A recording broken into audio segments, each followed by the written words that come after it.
everybody. Welcome to another week of Otakus Anonymous. I'm Nicholas Connor, and I'm joined by Danny Motta.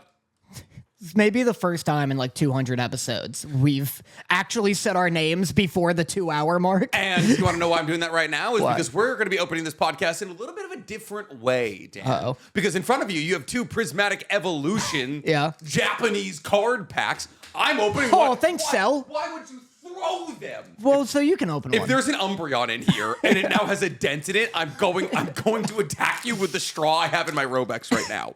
So my intern Keith went over to Japan, and why are you abusing that? It's like hell cigarettes. Out of these cards. It's like cigarettes. Dude, you're gonna wait for one to pop out of the top here. So yes, he went to Keith went to Japan, and he got Danny. He got me a sake set because he said, "I know you're an alcoholic, so here's your sake set." So happy that joke's passing around. And he decided to get Danny not only a Granky. Grookey. Stop calling it Granky. I thought you were joking. In Zach Greinke, the fucking MLB pitcher, but he also got him two Prismatic Evolutions packs, which is kind of nuts because this pack is hella expensive. First up, we got. They're all in Japanese. We got. Nick, just open it. I'm trying to open it in a way that isn't gonna destroy the cards, Dan. Apparently, Nick was never a child. I just didn't open fucking Pokemon cards. All right, is that what's the card trick here? If you want to just skip all the lame ones, I think you take the back 3 and put them in front. Maybe back 4. Let's do back 4 to be safe. Back 4 and put them in front. Hold up. I don't know what I'm looking at. Wait. I don't want to. I want the last one I see to be the Well, hollow. but this skips the lamos. I got Hex of Thingy. I got the let's go. The Hex Thingy. Misdrevious. Yeah, Misdrevious. I don't know what this Reverse is. Hollow. This is like a Jigglypuff with a mullet. It looks like a Jigglypuff from a different universe. Yeah. I didn't know this existed. I got another Reverse Hollow. I got the Dragon one. I've gotten fucking nothing. I got 2 energies I just pulled. Well, yeah, you're the one who whipped this pack at me. I forget the name of this dragon. It's the blue dragon with red wings. I don't remember the name. Oh, here we go. I got Tyranitar. Okay. Metal. I got a metal Tyranitar. I got Garbodor. Oh, I didn't get fucking dick, dog. Those 2 Reverse Hollows. That's pretty cool. Oh, shit. Is that full art? No, wait, that's... Yeah, I got a Jolteon, a Prismatic Jolteon full art. Prismatic Jolteon EX. Wow. Thanks, Keith. What the fuck? Well, that's something. Hold up. Give me. I want to take a photo of it. Danny Streamer Luck Motta gets fucking Final Fantasy. Opens a Final Fantasy booster box and literally gets every single special card and then has the audacity to text our Magic group chat and is like, hey, I know all of you idiots also spent $400 on booster boxes. You guys want to trade any of the sick cards you got? And everybody was like, hey, we simply didn't. I thought you did. I hope now that you know that you've given this to me, it's mine. I know, I figured. This is mine now. I just realized I've been texting the wrong Magic chat. What do you mean? Well, today when I was like, you were talking about this, and someone was like, what do you mean? I realize now, I was thinking of a different person. Give it to me, please. Please, it was mine. I gave you yours. It's mine now. PSA 10 goes for $98. Let's go. So considering the fact that we did not pay for it, that is, I'm seeing also $730 and also $16. I guess it depends on the quality of the card. And if I could... keep grabbing it with your condensed my wet Robexian hand. Yeah. I'm trying to see if there's anything fucked with the card, Dan. I don't think so. It came straight out The centering looks pretty good. Shut up. I know what that means. Yeah, line work, pretty good. All right, Dan. All right, here, catch. Throw that. Here, catch. God damn it. Dude, I got good you got good card pulling luck. Maybe Yeah. you should pivot your career. You should get some Final Fantasy ones. I actually have, there's multiple card shops within miles of me Yeah. that I could absolutely go to. But you know what I like about being the person who hosts all of the Magic Nights is that people just bring me things. They do that. And then I just simply don't have to pay for anything. And that's my favorite thing. It's like why I always, like, whenever people want to drink, I'm like, hey, come here. And then like, oh, should I pick something up on the way? And I'm like, maybe. Yeah. So I just get to use my rent to leverage all of my other friends fucking, I nickel and dime them. Yeah, you go, goo. I go, what? Just a goo? I'm just ending you, brother. Okay. But before we head any further with the pod, guys, today I want to talk to you about our favorite sponsor, Factor. See, Factor understands that we're heading into the busy season with the closing days of summer, and therefore Factor wants to make sure that you are saving time for yourself to do all the things that you love now in the dog days of summer. So Factor wants to make sure that every single day you're not doing things like waiting in line or going to the grocery store, but instead living a healthy, convenient, and time-rich life. And you can achieve that with Factor, because instead of sitting in a grocery store and trying to figure out what you're going to cook tonight, Factor offers you fresh, never frozen, dietitian approved meals that only require you throw a meal in the microwave for 2 minutes and then breakfast, lunch, dinner, whenever you want it, that meal is taken care of. That's right. Instead of going to the grocery store or dragging your kid to the grocery store to come with you and making some hassle about them wanting chocolate bars and you needing broccoli, all you need to do is trust Factor to hook you up with dietitian approved, mostly 550 calorie and under meals that not only make sure that your time is saved, but also that you're preserving the level of flavor that you deserve. And Factor will never make you feel like you don't have an option, because every single week, Factor offers you 34 plus options to order for the week, all of which are dietitian approved, healthy, and packed with flavor. And all of those meals are delivered directly to your door, bringing convenience and sustenance directly to you. So what are you guys waiting for? Head to factormeals.com/otakus50 to get 50% off your order today. That is factormeals.com/otakus50 to get 50% off your meals today. It's time to save time, eat well, and enjoy our lives. But my actual cold opening for this week, outside of the fact that Danny just opened what could be a $100 card, was that I watched the new Predator movie. Oh, dude. I wanted to. I watched Killer of Killers, and you would hate it. What do you mean? You would hate There's it so much. no way. It is animated at like maybe 12 FPS. It is, listen, it is dope. It basically centers, it's 3 episodic backstories. One from the Viking era, one from a samurai era, and then one from like World War II. Right. And it's like 3 people that fight against predators in like massively different timelines kind of thing. And then they all converge at the end of the movie and like on the Yacha planet kind of thing. And there is some crazy action sequences. Like the first lady is like this, like she's known as like Ursa, the like sea Valkyrie, and her weapons is 2 broken shields. So she has a shield on each hand that's like broken in a U shape, and she just fucking boxes people's heads off with them. It is sick. But sick. when they're just like kind of like talking and existing, it looks like, you know how like when we were watching Trigun Stampede, where like, oh, it feels like it's missing 1 frame per like second kind of thing. This feels like it's missing like 3 to 4. Really? Like you're kind of watching it with like, you watch it almost with video game mind, where you're like, oh, it's like, don't worry, like it'll catch up and then like the buffering will stop kind of thing. Like you wait for the animation to get smooth. So it's good. It's like, it's a fun story. The action sequences are fucking nuts. It's gory as shit. Yeah. Probably the goriest Predator IP ever, I That would makes say. sense. That's easier to do when it's drawings. Yeah. But wow. Yeah, it's a good time. Good? It's a good time. All right, spoilers. Yeah. Everybody. Yeah.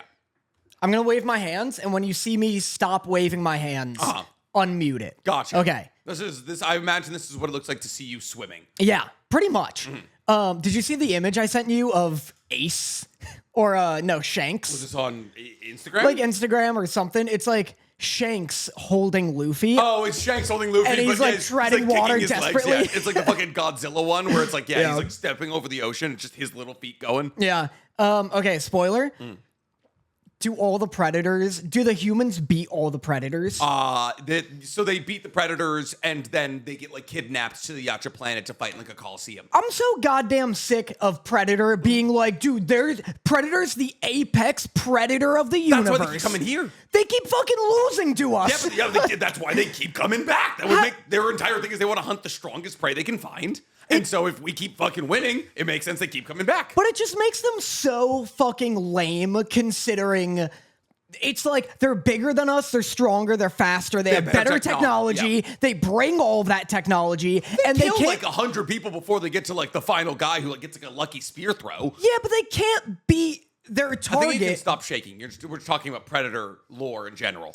In general, yes, predators are weak little bitches. Yes. Because every time they set their sights on a specific human, that human bests them with their more primitive technology, weaker strength, and dumber intelligence. Possible spoilers for the 50-year-old Predator 1 with Arnold Schwarzenegger and a bunch of other ripped guys. No, I'm not going to do that. Anyways, so... It's tiring. Also, that one's the closest they get because Schwarzenegger, like, really fucking dupes him. Well, but that's the thing. Is like everybody dupes the Predator. That's how they win. I guess so. But the Predator rips through like 24 people before they get to somebody who's finally smart enough to cover themselves in mud.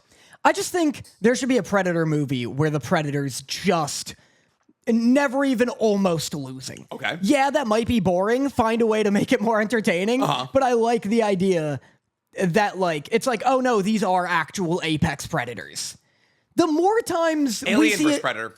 yeah, how does it? No, they lose to the aliens. They don't lose to the. It's a tie at the end because they like the one of them kills the alien queen and like sacrifices its life to kill. And the then it gets queen. impregnated. It does. It gets face snappied. Yeah, it makes a pred alien, I do not remember that at all. which is redundant. It's like the chest burster, but it's got the prong. Teeth. Wasn't the idea there that the Predators made the aliens so they could hunt them? Yeah. But doesn't that like technically contradicts like Prometheus? Well, it came before Prometheus, So wait, it's like non-canon. It's like a non-canon what movie. is Alien versus Predator or Prometheus? Alien vs. Predator. Gotcha. That makes sense. Yeah.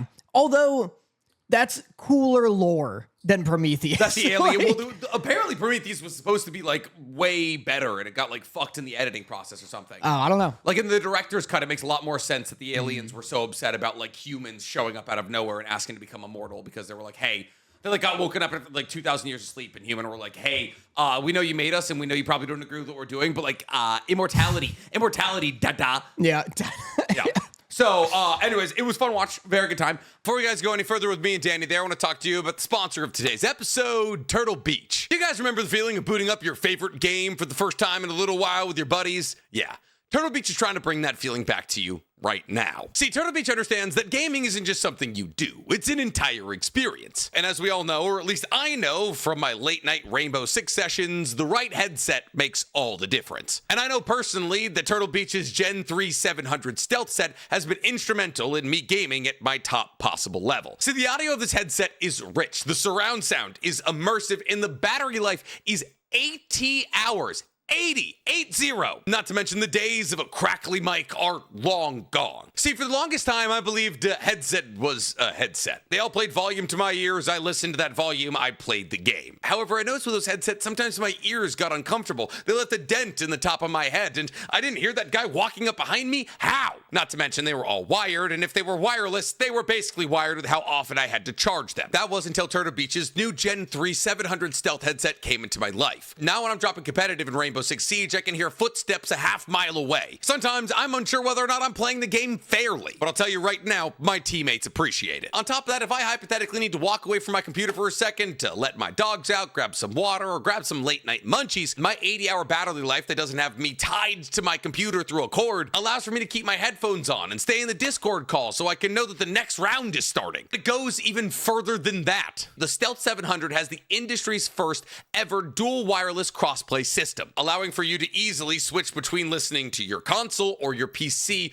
with just the click of a button. And it gets even better. While connected to the console, the Stealth 700 is also able to connect to your phone so you can listen to music or pick up phone calls. But Turtle Beach doesn't just have amazing headsets, they also have incredible gaming accessories that are all incredibly high quality but don't come in at prices that break the bank. So what are you guys waiting for? Head to turtlebeach.com and use code Otakus for 10% off your whole order. That's 10% off your whole order using code Otakus at turtlebeach.com. After your purchase, they're going to ask you who sent you on over to them, so make sure you tell them it was me and Danny. We want them to know it was us that gave you the complete immersive gaming experience. And me and Danny have a fair amount to talk about this week in terms of anime. We're down to 4 anime for the rest of the season here. 2 Be Hero X, Windbreaker, Vigilantes, and Fire Force.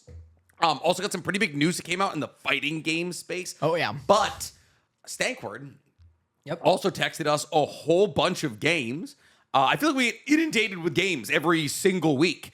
And we're like, oh God, what do we do here? You know, like we have like 5 games to play, and we don't have time to do all of these. So it looks like the games that we've been sent since 12:45 p.m. today, which was all of a half hour ago, was Who Did It Better, Nick or Danny game, We also have. How could we possibly play this? Yes, I could only imagine that it's going to result in a lot of screaming between you and me. We also have National Kamehameha Day is Wednesday. I think that's when the edited episode dropped. So to celebrate National Kamehameha Day, I made a Who Did It Better Dragon Ball versus anime game where the boys compare anime tropes that were popularized by Dragon Ball and state who did it better between the OG and its predecessors. We also have, in light of Trump and Elon breaking up during Pride Month, I thought that Trump, that is kind of funny. I thought Trump or anime quote game might be funny and topical. I also sent this game to you before, but I had to change the link recently, so this is the new link. It's 2 quotes at a time. One is Trump and one is anime. They guess which belongs to which. Lastly, 2 pods ago, Danny said he wanted the worst case scenario game for live action adaptations of anime. Oh, that's right. So I took a crack at making it into a game. 8 proposed live action anime movies, and I made 3 short worst case scenario options for each live action. The boys pick which would be the true worst case scenario for each. I like that. So that one's not even like a competitive game. Yeah, that's fair. That's just like us doing a think piece. So in total, we have Who Did It Better, Nick or Danny, Trump or anime, Dragon Ball or anime, or the worst case scenario of live action movies. Let's do Who Did It Better, because I still don't know how that's played. You want to do the one that puts you and me against each other here? Yeah. Incredible. That's also what I wanted to do. You read me mind. Oh God. Okay, wait, hold up. I don't know why I'm just sitting here like a fucking Okay, civilian. so, I also have access to this. This is by Who Did It Better, Nick or Danny, by Angel Rose, with the help of the lovely mods. This comes from a lot of love, but who did it better? Who is better at it, Nick or Danny? We asked some of your Patreon members, and this is how they voted. Mods vote count as 5 points. That's fucking crazy. So this isn't really a game. It just seems as though this is just bullying. This is just our fans. This is just our fans telling us about exactly how they feel about us here. Okay, wait. We can make it a game. Okay. Stop looking at it. Did you look at the answers? I looked at the first 2. Yeah. Okay. I'm gonna. So, okay, it's a bunch of categories, Yes. and people voted on who does it better. Yes. You're gonna have to guess what people voted for. Okay. I know the first 2. Same stakes. Well, we'll just do the first 2 as explanation warm-ups. Gotcha. Okay, so we're playing Who Did It Better. We polled our viewers and mods to see which category Nick does better than Danny or vice versa. Yes. Okay, who does it better? Spoiling a show. So, I gotta say, we're probably pretty close there. Is that what you think? I think you've had a fair amount of spoilers here. You brought this. I could just flash to this last page of chapter 1. That Danny brought this. So if you want to know how at the end of volume 1 of the Witch Hat Atelier ends, this is what Danny did to you. He's the one who brought it. Oh my God, it's full penetration. It's me, isn't it? Yeah, Nick has 81 votes. So someone voted for me. Yeah, they did, baby. Yeah, they did. I have a single vote. I got fucking one of mine in there. Joke's on you. I voted. It's like when Charlie played. It's like when Charlie played Family Feud. Yeah. Dragon meat. Dragon. This next one's immediately infuriating. Yep. Who's better at being a hater? Yes. Me or you? And who do you think, Dan? I think you. I simply could not even be further from the truth. I don't know. Every now and then you gaslight me into thinking you have this like plucky, love everything attitude. I do have a plucky, love everything attitude. That's not gaslighting at all. You're such a hateful bitch. You are being crazy right now. You're such a hateful bitch. I am not a hateful bitch. And I would assume that the polling has agreed with me that I am not a hateful bitch. This is a closer one. You're just upset that I don't like vigilantes. You don't like Vigilantes. You hated Invincible Season 3. I didn't hate Invincible Season 3. I demanded for better because I appreciate the universe, Dan. Demanded for better. You didn't like MHA. You didn't like Season 1 of Windbreaker. You don't like Bocchi the Rock. Apothecary Diaries. Do I need to go on? I suppose not, because you got 18 votes. I got 67. So we're getting more voters on the back end here. Maybe. Yeah, a little. Like two or 3. Maybe. Right? I don't know. It's 67 plus 18. 18 is 85. Okay, yeah, so 3. Yes. All right. Who's better at dropping shows, Nick or Danny? Danny, 100% Danny. Yeah, maybe not 100%, but I got 64 votes. You got 18. Okay, that's pretty close to 100%. Yeah. Disagree. It's close enough. You have higher than 4. That's what, 4 times my score? Who's better at answering fan questions, Nick or Danny? Danny by a fucking landslide. 100%. I got 54 votes. You got 30. That's pretty close. I'll take that. Who do you talk to? I talk to them at the end when you go to pee and then leave. You don't answer shit. I sit here and I go, hello, chat, and then I talk to them while you pee straight into the water. 'Cause you're a loud pisser. I am so the man of the people on all of my channels. You will interrupt the yeah, it says the man with fucking push notifications on for every YouTube comment he gets. Still the most iconic thing I've ever heard. It's been weeks. Leave me alone. It's just insane. Who's better at turning 180 on a show? Oh, like So changing. flipping on a show, yeah. Changing their mind. I would say you, because I'd say you go from hating to enjoying more often. I would also say people would say this is topical for right now because you like Windbreaker Season 2, but not Windbreaker Season 1. Yeah, it's 42 votes me, 38 you. Let's go. Getting closer. I know. What have you flipped on? I tell you right now, you flipped on Wistoria. Vigilantes and Wistoria, 100%. Oh, you flipped negatively on Vigilantes, yeah. Wistoria, I remember each week was interesting because you're like, yeah, this dumb fucking derivative ass show. And I'm like, why are you watching it? It's another incel fantasy. And then I watched like to episode 2 and I was like, oh, Will's actually like a really dope character. Who's better at going off on a tangent? This one's shocking. I want to say it's me, but the fact that you say it's shocking makes me believe that it's you. It's you, and I find that shocking. I'm incredible at tangents. I derail this shit so frequently. That's not even remotely as much as I do. But the gap is what's shocking to me. I get us back on track more often than you do, but I also think I take us off track more often than you do. I think I lead you off track. Maybe. I think I ask you questions, like we'll be in the middle of talking about something, and I'll be like, wait, but what about in Naruto? And then you'll diverge. Oh, I'm a yapper. Just give me a prompt, baby. It's 12 votes me, 71 you. I think that's... We are getting more voters. Yeah. Well, no, that's less than typical. That's, 83. Yeah. Still. Who's better at getting back on topic? This guy. You're dead wrong. 100% I am the person who puts us back on topic. You just go, are you done talking? And then I go, yeah, I guess. That brings us right back on topic. 54 votes me, 29 you. I don't think that's fair and or true. Who's better at not doing their homework? We don't even need to answer this. I want to try and guess the spread here. Okay. Is that what, like 73-9? No, it's 61-22. I have literally never not done my homework. How fucking dare you? What? I watched all of Owl House, not just season 1. Are we joking? Are you jorking my shit? Who's better at yelling at their co-host? You, 100%. Yeah, 100%. 53 me, 30 you. Yes. I just throw things. Yeah. You go for psychological violence. I go for physical. Who's better at getting canceled on TikTok? Ooh. That's a tight race. Hey, buddy, that's a tight race. All right. I got a fucking mouth on this podcast. Yeah, you sure do.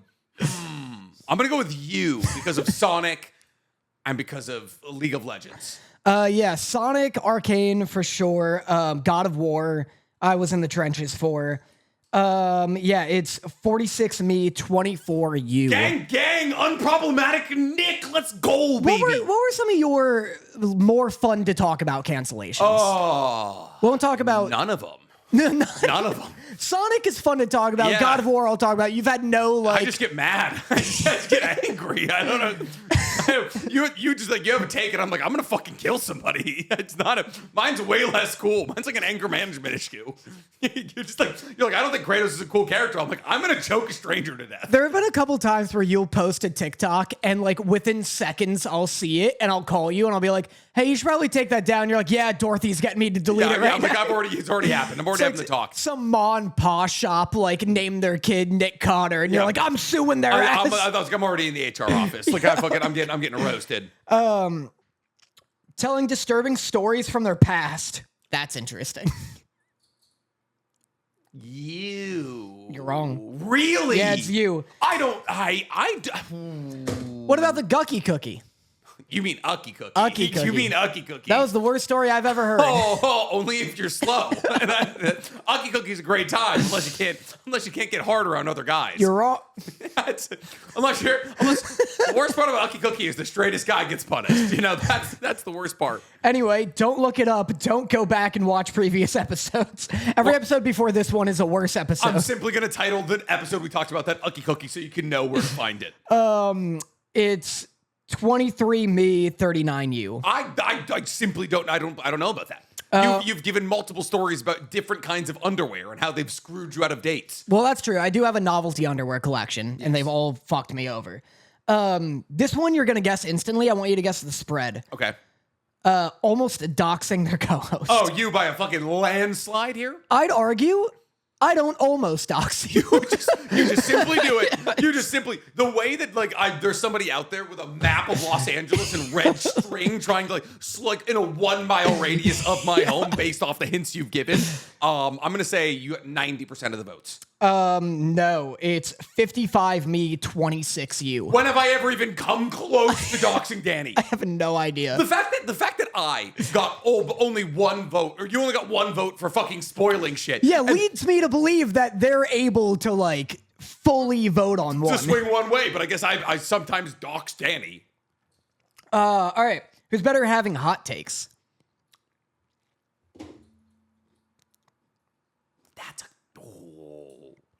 I feel like this is a close one. Out of the two of us, who do you think people consider their takes to be hotter? You, I'd say. Because most of our yeah. TikTok comments are like a classic Danny L. And I'm like, Yeah. oh, Yeah. nice. Let's go, baby. It's Yeah. not me. And the editors are just being like, you're like, I hate Kratos. And it's just like me being like, I don't know, man. And you're like, no, bad character. Yeah. Yeah. Our editors fucking anytime you see an editor on our TikTok cut from a shot of me to anime footage, that's them splicing my words around to be like, minorities, bad. Yeah. And it's like, no, what? I don't remember this episode. Yeah, it's me, 49 to 33. That's as close as I would expect it to be. Making the other laugh. Man. You're funnier than I am. I'm willing to admit that. Let's go. But you do give me a couple chortles. I do a yuck every now and then for sure. Yeah. I yuck it up. I'm gonna go with you on this one. Yeah, it's 66 me, 17 you, so that feels good. What the fuck? I'm also funny. What are we doing here? This is a comedy podcast. This one you'll get instantly. Guess the spread. Having more confidence in beating an animal. You by a fucking landslide. I still stand by the fact that I don't think 100 people could beat a gorilla in a fight. I think everybody be like, no, it'll get tired. Stupid. Can't kill a goddamn gorilla. I'm gonna get it tied. It's gonna break your fingers off. 2 wolves. What's the spread? The way I'm gonna fucking throw a smoke bomb and appear, 2 wolves are gonna appear in our ring. It's gonna be great. It's gonna be fucking incredible. The spread is, I'm assuming I get 4 or 5 votes here. Yeah, it's 80 me, 3 you. Yeah, that makes a lot of sense. This last one's really mean. Okay. Who's better at being jealous of the other person? Oh, you by a fucking landslide. I'm better at being jealous of you. Yeah. Which makes no goddamn sense. It's you by a landslide. What the fuck? What are we doing? Guys, Danny's 2 motivations in life are revenge and sex. There's legitimately times I'm not sure if he likes me because he views me as competition. It's 29 me, 54 you. This was a mean game. This is fucking absurd. This is absurd. Well, it was the Hunter x Hunter panel. It was the Hunter x Hunter panel. And by the way, if I was jealous of Danny, I wouldn't have given him the fucking Kardashian email to reach out to the Gotcha Yakuta people. But did I get a consideration for the Hunter x Hunter email? No! No, I didn't! Jealous. I'll get you a Hunter x Hunter panel. Fucking jealous. No, because when they release a new fighting game, it hasn't come out yet. this is bad news, Mark. This is bad news. We can go. Fuck. I can live Stupid for game. 2 years. You're all canceled. I don't like that mods. I had 5 points. Yeah. I don't know what we're doing. I didn't know we were doing exclusive treatment for our mods. Yeah, mods do weigh it pretty fucking heavily. How many mods do we have? Let's go. Pandamom, Serif, Yeah. Stank. Maybe just that. Is that it? Is Rose? Rose question mark? Maybe. That could be it. Is that all of our mods? I think so. Wow. It's 80 people in the, Yeah, or that- 100 or so. That's very fair. We don't only need our police to peasant ratio doesn't need to be that high. What should we talk about first? Or should we do another game? The riots in LA? We could. Let's get into them, baby. LA's definitely falling apart. Have you also been getting a bunch of texts being like, I'm hearing all the crazy news about LA. Be safe out there. And I'm like, I went to the beach yesterday. And I was like, I played volleyball yesterday. I haven't gotten any text. My TikTok feed is just fucking terrifying and depressing. It's really pushing me to look at living in other countries. Ah, gotcha. Good. Yeah. No. So yeah, there are. I played volleyball for 4 hours yesterday. Nice. Yeah, it was great. My ass hurts. Yeah. It was deep ass sand. Well, I almost just said your location.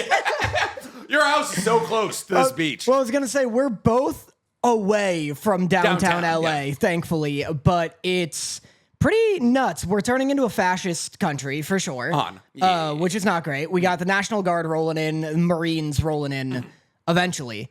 Apparently, did you see that Trump was like, National Guard did a great job quelling the riots. They just simply haven't touched base in LA yet. Yeah, it's just like they're not here yet, and like every cop car in LA has like no windows left. I just like the idea that someone in his cabinet, he's like, "Can we send in the National Guard?" And they're like, "Yeah, sure, right away." And he's like, "They did it. They did it. They project completed. They crushed it." Another win for me. That is wild, though, that the president, not that it doesn't happen often, but him being like, the National Guard did it, they're done, without them actually ever being in LA yet, is nuts. Like, that's a nuts amount of misinformation. Oh, 100%. Right? Like, to broadcast to the people. Yeah, that it's already done. Yeah.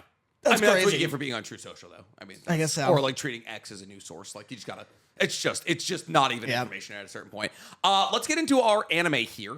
And then we can possibly do another game if we're running short on time. But man, was this week Fine. As always. just another. The slip was turned in. Anime was produced this week. There was about an hour of content for us to watch this week. Let's start with Vigilantes because I watched it this week. Mm-hmm. Still horny. Vagina bees. Yeah. Vagina bees is not what I anticipated, if we're being entirely real. Yeah. How do you feel about the plot twist? It was... The plot twist that the old Knuckle Duster's possible daughter is B-Girl. Oh.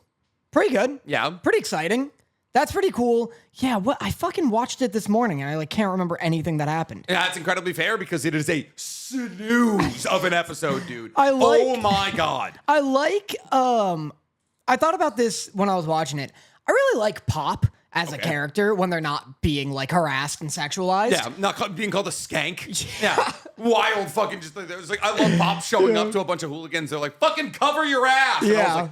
I was like, what is this? What is this reverse misogyny calling here? I know, hearing the word skank in an anime that's mostly targeted towards children was crazy. Towards like the one prominent female character. Yeah. But otherwise, I just like Pop. She's just funny. Yeah. I liked, she's just always yelling at him. Yep. I liked when he had like the two scenarios in his head of being supportive and like turning her down, and both she was pissed at. Exactly. It's called having a girlfriend. Yeah. You're just like, how do I play this? And it's like, actually, just don't. Don't play it. Just exist. Yeah.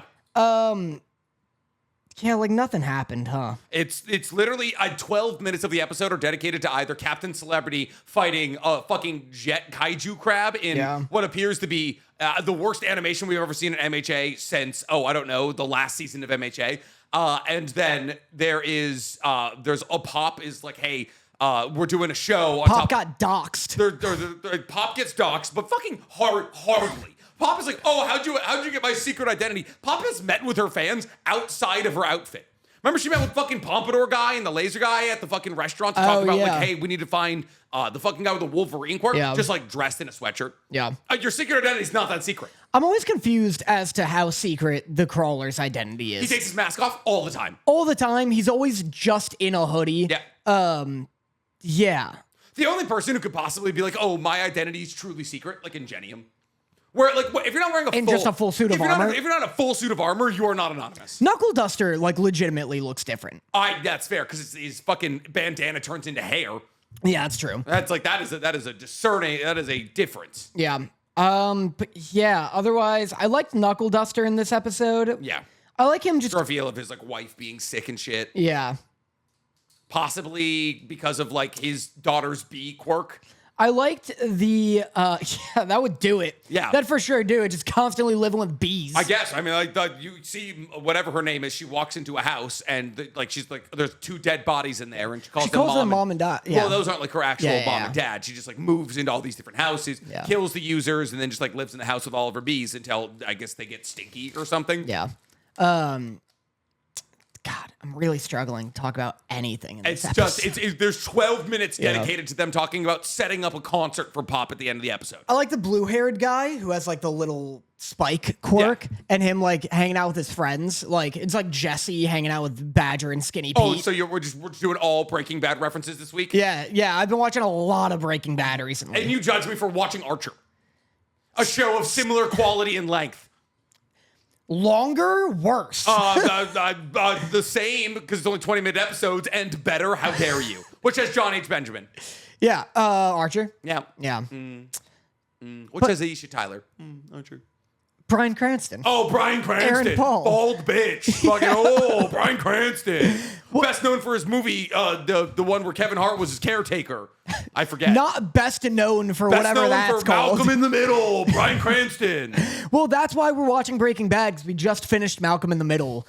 So we're watching the It's sequel. like a logical sequel. It's Yeah. like fucking, he's like, I gotta get paid here. Breaking Bad has an alternate ending where Hal, Bryan Cranston's Malcolm in the Middle character, wakes up in his bed and Lois is like, what happened? And he's like, I had the strangest dream, and then recounts all of Breaking Bad. The whole thing? Just like, does a brief summary, and then Lois is like, no more pizza before bed or whatever, and she goes back to bed, and then he falls asleep, and then you see the bowler hat like on his nightstand, and then it plays a little like Life is Unfair riff.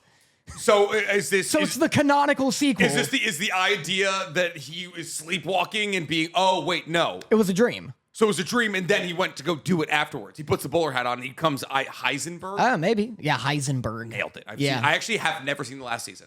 Really? I watched the first 3 seasons, and then they like jump the German guy's heart with like, the paddles or something in the beginning. They like kill a guy with a defibrillator or something. That's where I stopped watching. I don't know what the fuck you're So talking like the first about. episode, there's like a guy with a defibrillator in a bathroom somewhere in the. I don't fucking know. I don't care. I just have never no finished idea. it. I know how it ends. Yeah. I think. Yeah, it's Malcolm in the Middle. I watched fucking the Camaro movie with Jesse Pinkman. Camaro? There's Camaro. Camaro. Yeah, it's a El Camino. El Camino. That's it. Yeah. That's what the movie I and lied. car are I called. haven't seen it. Yeah, I could tell.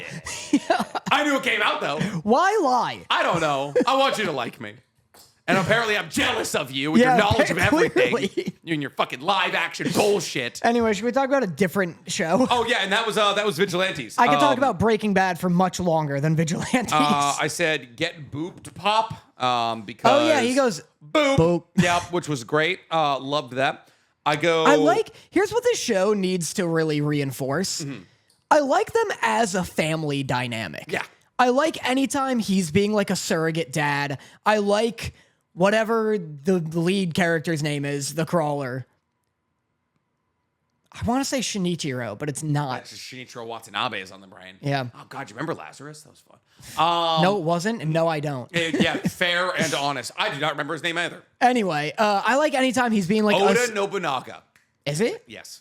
I like anytime he's being like a surrogate big brother. And I like Pop just in general. Like, I like when they're being a fun little family. Okay. But how do we feel about vagina bees? Not terrible. Okay. It was weird when It's one of the holes. she starts lifting her skirt and he goes, whoa, put those away. Her balls? Yeah, I don't think he's ever seen one What's before. those? Yeah, he's like, yeah, everybody, you have multiple pussies? Hey, put away your lady balls. Labia majora, girl, how many pussies you got? It's a labia majora. You've never heard that fucking, you've never heard that Sounds sound? like a Zelda curse. Labia majora, it's the flaps. I know labia. I didn't, is Dude, labia. I am losing the ability to spell. Labia majora. The outer folds of skin surrounding the vaginal opening, also known as the larger lips. Not also known as that. This is what AI overview is telling me, and that's always right. So labia is short for that. They are part of the vulva, which includes the mons pubis and the internal and external genitalia. The labia majora protects the labia minora, clitoris, urethra, and vaginal opening. How many pussies you got? Let's go. We're learning here. We're all learning, baby. learning. That was anatomy with the fellas Yeah, here. boy, it was. And that was me and Danny buffering our Vigilantes talk because, my God, what the fucking snooze this was. You want to talk about Fire Force? Speaking of... No, I want to talk about the vas deferens, actually. Okay, let's get in there, baby. We're talking about sperm carrying. Talk about vas deferens. Talking about... You got it? We have other ones? I was going to say fallopian tubes. But Nope, that's those also are eggs. ladies. We basically just got vas deferens. Yeah, I guess so. They Huh? just carry your sperm into your urethra. Yeah. And then you're good to go. That's why they snip that. They snip that once you get the vasectomy. Yeah. And then you're just shooting into yourself. Oh, yeah. Yeah, you're just shooting up in there. You want to talk about Fire Force? Not really. This was arguably the most underwhelming one. Exactly. I do have notes for this, though. Okay. I have, at one point, Hibana goes, "These days, no one cares much about an age gap." And then I wrote, "Wow, Japan is different." Yeah. It was like, oh, yeah, they're like, Hibana, you like an 18-year-old date our 35-year-old captain. No one cares. And it's like, oh, yeah, they do. Yeah, What the boy, fuck are we do talking they. about? Like, Leonardo da Vinci or Caprio is fucking getting flack for this currently. I also love her being like, "These days, no one cares anymore." Did they used to care in Japan? Right, like that was like it's like it the was, reverse. Like it's here. gotten better somehow or something. Listen, as the child of an Italian family. Oh yeah, and so horny. Italians are like known for ginormous age gaps. Okay. Oh yeah. Everyone I know who's like an Italian American descendant, their father is like 20 years older than their mother. Just virile, baby. Virile into our 70s. And it fucking just it stays up. I think my dad's in his 70s, my mom's in her 50s. Yeah. And so I always grew up being like, I guess that's Italian, That's just baby. Italian, baby. It's like Andrew Cuomo. He's like, I'm not horny. I'm That just is Italian. That's Andrew Cuomo. Yeah, he's like, I just come in public places. Don't worry about it. So that's why that line had me be like, did people used to care, and now in Japan they're like, it's whatever. Yeah. It's fine. The Italians are doing Yeah, it. fucking, they love age gaps Yeah. over there. I don't know. I think if anything, it's gotten better. The age of consent, everyone's like, the age of consent is like 16 in Japan or something. But yeah, so you want to hear something fun? So technically, it hasn't gotten better because in June 2023, Japan raised the sexual age of consent from blank to 16. What do you think it was before? 13. Yeah. Yeah, I know. Yeah. So if anything, it should be getting worse. Listen, you can't be in the anime sphere as long as I have without having some idiot yell at you that the age of consent is 13. Yeah. So you want to hear something fun about Korea? Okay. So the age of consent in Korea, legal age of consent, sexual activity is 16. Previously, it was 13, but raised in 2020. Nice. Yeah. So let's go. So all of Asia was bad for a while. We're getting there. Yeah. There were a bunch of asterisks though, I think, where it's like, boy, oh boy, do I not look into it because that's not the fine print I've ever needed to read. someone was breaking it down in a YouTube video once where it was Like, here's why I did. It was actually okay. Yeah. It was a Sunday. The age of consent is 12 back on those days. I believe there were like asterisks involved where it's like it's 13 as long as they're having sex with someone like 15 or younger, you know, where it's like there's a 13 window. It's not Okay. like if you're 50, you can have sex with a 13-year-old. Gotcha. As always, we are not educated in anything Never we talk ever about. take whatever we say for real. Always double check what we talk Yes. We need a fact checker. Yeah, boy do we. But anyway, that was my understanding of it, which I suppose is better. It's all bad still. Yeah. It's all 100% bad. I mean, I was 13's I was fucking in 15. 13's crazy. That's a medieval age. My to be girlfriend like- cheated on me when she was 12 and lost her virginity with another 12-year-old. How old were you? 12? Let's go. Yeah, Good. dude. Good. My first kiss. Yeah. Like a week and a half later. I hadn't seen her in a couple days. I go to the beach with her, and like all of my friends are like, "Oh, Nick," and I was like, Damn. "What's going on, guys?" And they're like, "Hey." We'll call her Lexi because that was her name. Was like, she fucked Will. And I was like, what? We'll say she lives here because that's her address. Yeah, dude. Fuck, I'll drive. I don't know where she lives anymore. It's just fucking That's for the best that you don't know. 16 years ago. And then they're like, hey, Lexi fucked Will. And I was like, oh, no. And then I stayed with her because I believe in love, Danny. Tough. No, not tough. I'd stand by that decision anytime. Yeah. I loved her. I loved her so much. Sorry. I miss her. I could tell. I think about her every day. I could tell. And that was Fire Force. Wait, I have notes. Okay. I wrote, this episode is 9 hours long. Yeah, it was awful. This is just like I love that there's like multiple different jokes about Scop just not shutting the fuck up, and then they just let him keep talking. It's also the least funny episode in a really funny season. I said funny episode though, so I I disagree. liked Arthur booting the fuck out of Scop. I enjoyed that. I wrote, is this what Excalibur felt like to people? 100%, dude. I was The way like, that I get it. People had to come around on Excalibur. Dude, the mangaka of Fire Force and Soul Eater just loves derailing the plot for a couple of episodes. He's like, you're in a fucking... Well, Excalibur's not in the manga. No. Well, as a character he exists, but like he like doesn't get like plot beats in the actual fucking like manga. Yeah. But like they'll dedicate an entire episode to like Excalibur just like swinging his cane around and calling him a fool. And man, it was great. Scop's no Excalibur though. Scop's no Excalibur. No, I mean like, but boy oh boy did I not need to hear about a fucking him fighting a hellhound on his way to the Japanese Empire for 7 minutes. Yeah. Anyway, my first note was getting halfway through the story before literally anything, or getting halfway through the episode before literally anything important happens is tough. Yeah. And then I said I forgot all this hinged on pie. Yeah.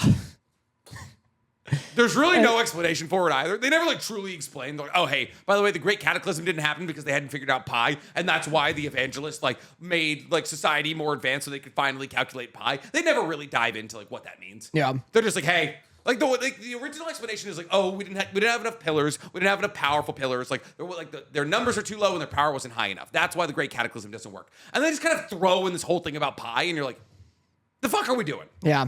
It ends with Shivers doing a big shiver. Sister Sumerang. Yeah. Just fucking, yeah. So, like, what actually has begun? And this is actually kind of huge here.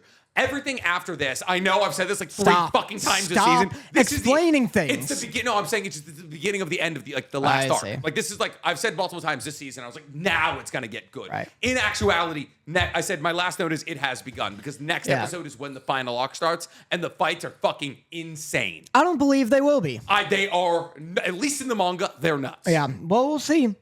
That's Fire Force. And that was Fire Force. To Be Hero X. Yeah, man. How'd you feel? Why does she have to be a hero? What do you mean? Why does Lucky Cyan have to be a hero? Why does she need a bow?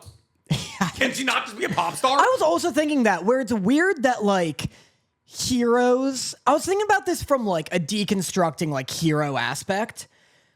Why do they always need to fight? Yeah. I like why didn't Firm Man just stay a firefighter? Yeah. You know, but 100%. just a really good one. Yeah. So yeah, I do agree. Why Probably can't she just like, be a wouldn't pop have been star? As famous or something? Yeah, I guess so. Well, it's also weird because it's like, yeah, they all have to be heroes and they all have to fight crime. We don't see a lot of crime in this show. Well, there aren't a lot of villains. Apparently planes literally cannot crash. Like apparently the fucking society seems like it's pretty locked down. Yeah. Because like also like, but since we're moving backwards in time, so what's actually kind of been interesting is that in this episode, this is everybody from the Hero Commission figuring out that fear exists. They call it the power that's able to like make like bad people strong is fear. Yeah. And we later see like the octopus that attaches its face to like the God's Eye guy whose name was the Enlighter before. Like he uses fear. And we also see Nice's boss use fear. So fear becomes more like of an integrated like thing by the time that Nice comes around, since Nice is the last story technically chronologically. Yeah. And so it doesn't seem like there's a lot of bad guys in like as we go further into the past. Yeah. But as we get closer to Nice's timeline, which is actually the beginning of the story, like there seems to be more rampant bad guys. Yeah, for sure. So it is like kind of interesting that we're getting like, it is kind of cool that we're seeing how the world looked and we're going back in time to see how we got there in the first place by like moving backwards in time, like which is why I think we're doing Queen next. Because I think she's they hinted at Queen in this where they talked about, oh, like Queen's luck like actually didn't pan out for her, like even though Queen's close to Lucky Cyan because she lost to some nobody, right? So this episode I thought was interesting from like a plot building, like an exposition perspective, but like, yeah, no, they don't all need to be heroes. That's like I feel like it's a marketing ploy, right? Like if you were, let's say, a pop star, and because you were a pop star, people inherently had a lot of trust in you, you'd probably become a bigger pop star if you started beating the fuck out of criminals. Yeah, that's true. Like if fucking Blackpink was just in the street, just like who the hell is Blackpink? No, Blackpink? No. Blackpink, the South Korean girls group? No. Actually, I think it might just be one. I think it might just be 2 girls, Blackpink. I don't know why you think I listen to South Korean pop groups. I don't know, because Blackpink is massive, dog. I think it's 2. Is it 2 girls? It's 4 girls. I thought it was black and or pink. Wow, sounds like you don't listen to Blackpink. I don't listen to Blackpink at all. I don't listen to K-pop. I don't understand the words they're saying. But yeah, so Blackpink, like BTS. Let's say BTS. Right. Well, I guess they're literally fighting. They're literally, well, they're not. And it hasn't done any good for them. No, that's very fair. They're just now out of the spotlight. Yeah. But if the spotlight was on them, stopping a robbery, yeah, they'd be fucking, people would be eating that shit up. That would be pretty good. They'd be like, oh, army, we stand. Stand. Yeah, dude, fucking, I know my K-pop words. Yeah, you know what's funny? I wasn't super into the episode in the first half. Yeah. When it was all fighting and stuff. Yeah. It was really well animated. Yeah. Oh, her just like rolling around on skates, just leglessing motherfuckers? Yeah. Yeah, like it was really well animated. It looked cool. I just didn't care too much. Yeah. And the second half was some like fucking classic link clicks type stuff. Yeah. Where it was like, the twist was really good. I really liked the scene on the plane. I cried during the scene on the plane, dude. Yeah, I like teared up, like sitting next to Dorothy. I really liked them being like, man, like, this baby has barely seen the world. And they like sing to her to try and like, this family that isn't Lucky Cyan's family like sings to her to try and get her to calm down. It's fucking her friend's family. It's her friend's family, and that's the twist. Yeah. Is that like, then later a friend like, I guess steals the song. Right? Somehow, right? Like, yeah, just like remembers it from some deep part of his brain. Well, he's like, I wrote this. This is my own original song. I guess, no, like, it isn't. We're supposed to say my dead parents who died in that plane crash are fucking the ones who gave it to me. Yeah. But then she's like, why does it sound so familiar? I like that they have this kind of connection. I didn't even put that together. I didn't even put together that, of course, it would sound familiar to her because she had it sung to her on the plane. I didn't even think of that. Yeah. Huh? Well, that's like the link click-esque, like, all that's the fucking classic. threads come together. Yeah, just classic fucking, like, you know, planting seeds when they're a child that then blooms, like, as adults. So that was really cool. The second half of the episode was genuinely emotional and very sick. I never attached to Lucky Cyan in the way that I did... It's weird because I kind of like Lucky Cyan more than Nice. Well, I never attached to Nice. I just liked his arc. His arc is good. The fucking action was insane. His arc has Firm Man, which I love. Wolf Girls, also in that episode, which I love. He just liked the stories the adventures he was going through. Yeah. I liked a lot more than both. What was the second guy? Isol and Lucky Cyan, and they haven't like been able to meet that yet. I would say that Lucky Cyan, I'd say, is better than Isol's arc, just because Isol's arc kind of felt like a hollow copy of Nice's like arc. It's like it sets itself apart, but there's a couple. I think the second episode of Lucky Cyan's like arc is just like not that interesting. It's just like her talking about her backstory, like her being like a shrine maiden, which was like cool. It was like cool that her backstory was different from Lucky, like from like Nice and Isol. But I was like, at the end of the day, I was like, I don't really give that many shits. But yeah, there were like all the payoff of like, oh, hey, they've been setting all this up in the beginning. Her power comes from this. And then her friend acting as like the counter to that, being like an actual like bad luck charm that's like using fear kind of thing. Yeah. I didn't really understand who was cursing, who was turning everybody into zombies. Was it the Unluck guy? Was it? It might have been, because it seemed as though everybody else had like fucking like bulbous attachments to them that were like spewing out of him. But yeah. I was also confused. This will be an interesting show to rewatch. Because like with the full understanding of everything that's happened. Yeah, because they are going backwards, and because there are all of these kind of like threads and like seeds being planted. Son of a bitch. What? The Y just died. All right, so what we're saying? So we think it was the bad luck kid who was infecting everybody else, even like the warden of the orphanage, the fucking invisible octopus arm man. Whatever. I mean, I get cool. Good podcasting, Dan. So happy you could help me out here. I just like you being like, what were we talking about this? And I'm like, sure. Yeah. I also love the idea. I kind of did like while the action definitely wasn't the most interesting part of this episode, I do like the way that they use luck. Like, I love Lucky Cyan, like, dropping a bunch of luck smoke bombs and then amping her luck to the point where, like, she literally can't be hit. Like, I like her having a base set of luck, but also having abilities that allow her to buff her luck further. I saw Stan Lee talk about it once, where he's like, luck is such a hard superpower to write because ideally the person should never experience hardship. Yeah. But Lucky Cyan's interesting because their opponent also experiences luck. Yeah. And so, like, if written clever enough, then it can be like really fun and really tense because you're like, oh, who gets the luck right now? Yeah. It's like a literal, I feel like that is should something. turn into like a gamble. You know what it is? It's kind of like fucking Turbo Granny in Danzadon. Yeah. When Turbo Granny goes into the Lucky Cat. That's who I'm thinking of, actually. Because Lucky Cyan definitely doesn't boost the luck of her other Turbo opponents. Granny. Yeah. Boosts the luck of her opponent. Yeah, it's like literally everybody around her gets a luck based boost. And so like sometimes it can fuck over who she's actually trying to help. I like but Lucky Cyan kind of just drops smoke bombs and then she's like, I literally cannot be touched. Yeah. And I think that's kind of like it's very different from like the Domino, like which would be the Marvel equivalent of that, where like Domino basically doesn't. Like no hardship does fall Domino's way. Like anything that can go right for Domino does. You have a gun to Domino's head, you're gonna fucking jam when you try and pull the trigger kind of thing. So like that is. but that's sort of like her base set luck. Like Lucky Cyan doesn't necessarily have that. Like she has to amp her own shit. And that's why I thought it was cool because she was like, oh, I have to go fight all these people while my trust value is falling, so her luck wasn't gonna be as high. Yeah. Like she was like, it was like objectively the most dangerous time for her to go and do that. Also, her friend just turned into Kaneki. Kaneki? Ken Kaneki. From Tokyo Ghoul. He had like one of the black and red eyes, and I was like, oh my God, it's fucking Kaneki. Yeah, it does look like Kaneki. Everybody was fucking going Kaneki mode here. Is it not Ken Kaneki? I think it's pretty sure it's Kaneki. Kaneki. Kaneki? There's no nah. Like, there's no like. Sorry. Kaneki? Yeah. Is that what you're saying? No, I'm pretty sure it's Kaneki. That's like how you would say it like Japanesey. It's K. How do you think it's spelled? Kaneki. Yeah. Kaneki. Kaneki. You got some cocoa nibs in there, dog. Yeah, it's old They're nib. fucking nibbed up over there. All right. The last one. Oh, wait. My last thing from this episode of 2B Hero X is, who was the guy at the end? Who's the guy with the beard? Why does he look familiar? He's opening up Isol's like fucking garage, right? Yeah, let me look at him again. Like at the very, very end of the episode, he looks very, very familiar, and I just do not remember. Is it not the orphanage guy? No, he's got like a beard and everything. I'm getting nibbed. Yeah, it's not the like the news reporter, and it's not the guy who runs the orphanage. He looks like a dapper, like he looks like a Yu-Gi-Oh villain. He looks like the fucking who's the guy with the golden eye and the long hair? Pegasus. Yeah, he looks like he'd be friends with Pegasus. I don't know. It won't load. Tell us in the comments. You are struggling over there, dog. Yeah, if any of you guys know from the comments, actually, do you know who the last person that we saw in that episode of 2B Hero X was? Oh, yes. So he's Isol's friend's dad, the one who gets shot.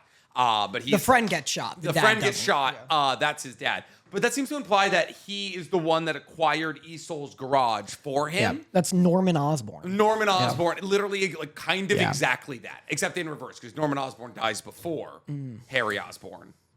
So switch them. But anyways, so that seems to imply that he got Isol's garage for him, which is like, oh, I wonder if he like maybe had something to do with his own son's death or something like that. Like they're very truly like they're trying to draw connections between each character in every single arc. So like Isol maybe killed Moon, right?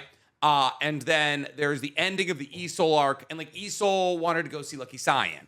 And at the end of the Lucky Cyan arc, we go back to Isol, and like we're seeing that Isol's friend's dad is the one getting Isol's garage for him. So there's a bunch of like connections between all the different arcs and like which way like possibly the story is going. And that's why I think them starting from the beginning and working their way back to like, or starting their way from the end and working their way back to the beginning is so interesting. For sure. Because like you're like, oh, like fucking we know the end result of everything that's going to happen, but we're now watching why it's going to happen. It's getting pieced together. Yeah. Which I think is very unique storytelling. We don't really get that all that often. It's like Tenet was really the first thing to like really like fuck with time like that. Yeah, Tenet's the first thing to absolutely fucking crush it. Yeah, okay. Absolutely not. Tenet went way too far. Did you ever see Memento? Bye. All right, so that is the end of 2B Hero. Next. Windbreaker.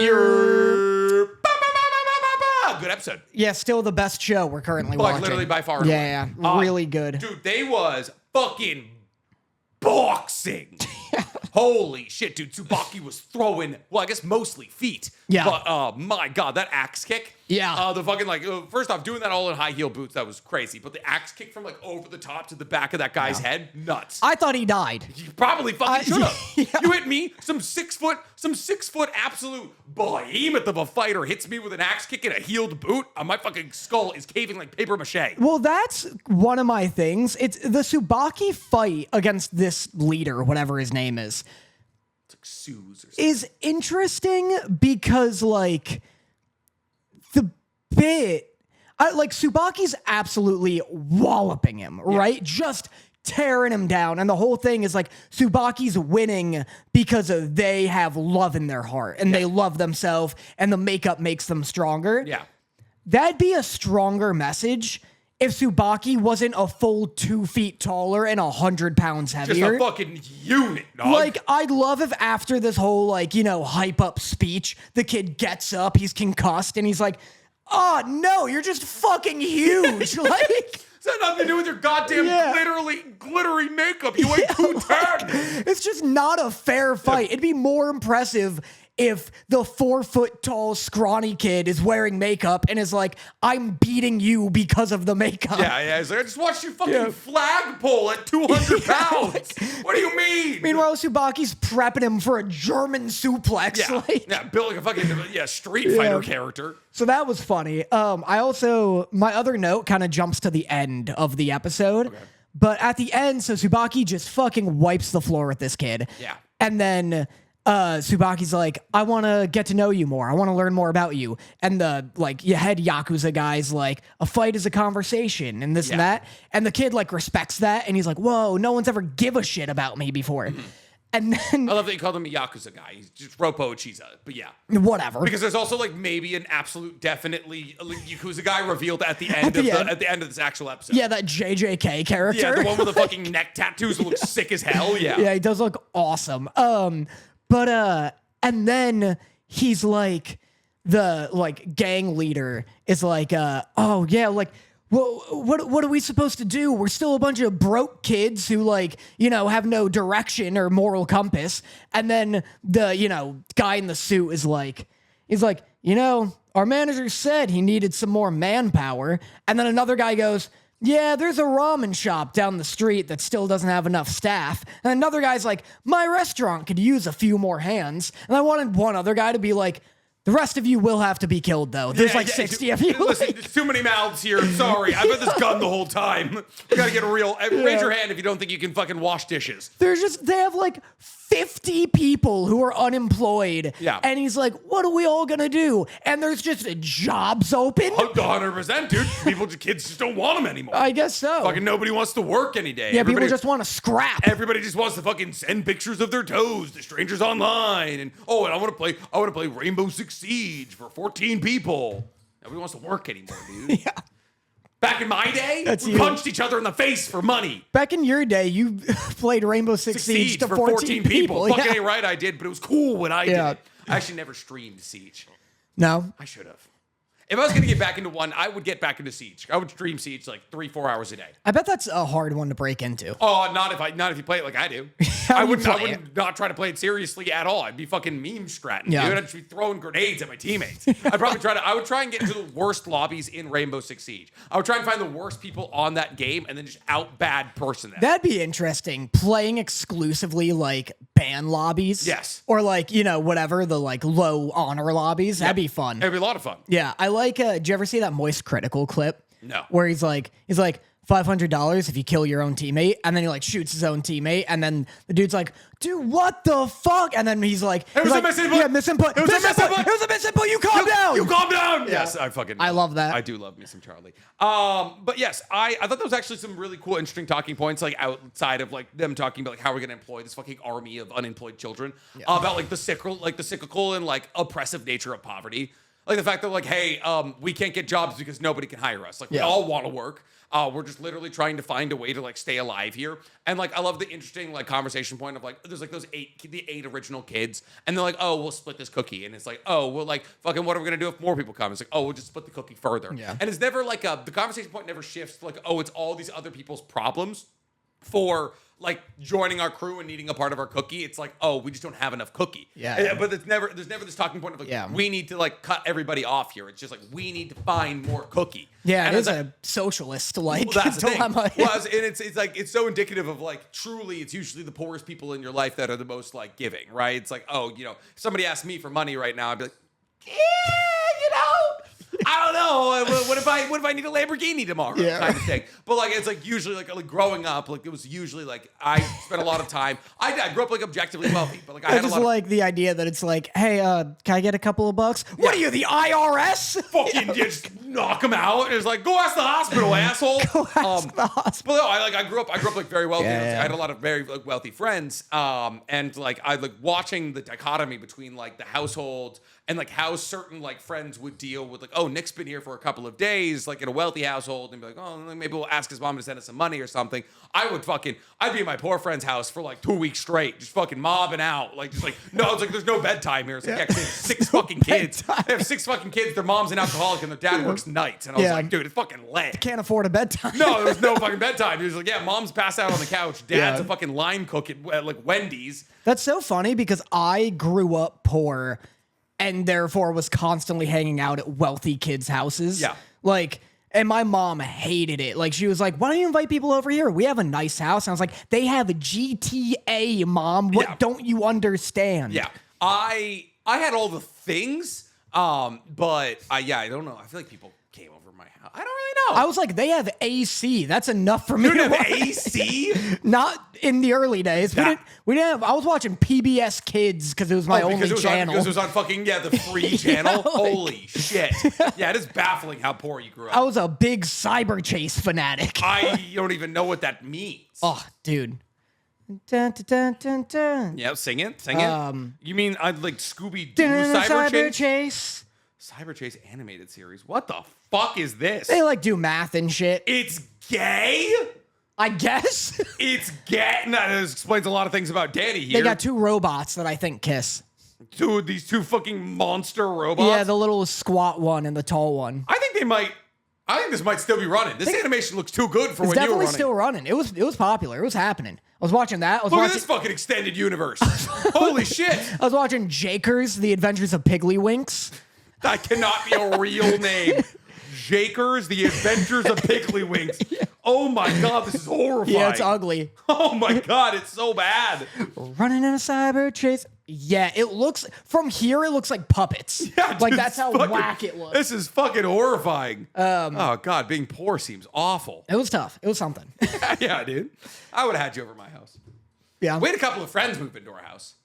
When my poor friends, like their families like broke up and like their house dilapidated, we just moved like a couple of them into ours. Whoa. Yeah. Just like I was like, oh cool, brothers. Yeah. Didn't peer into the fact that a family had to be like separated for them to move into our house. I was like, yay, friends. I have a friend who was frequently abused by his like not stepdads, they weren't married, but just like, stepfather figure. Nice, yeah, like a boyfriend. Yeah, and yet I was still always at that place because I was like, yeah, when he's not hitting them, it's cool. That was me at my poor friend's house. Like I was one time where like his like mom was like drunk on the couch all day and she burnt dinner and we're all sitting down and we're like, oh, thanks for cooking, Dad. They were like, you have one job all day. And we were like, hey, we love it. And I was just like, is it crazy what you don't realize is happening as a kid? Dude, I was like, but we got Final Fantasy. So we have Final Fantasy here. Or no, Final Fantasy Online.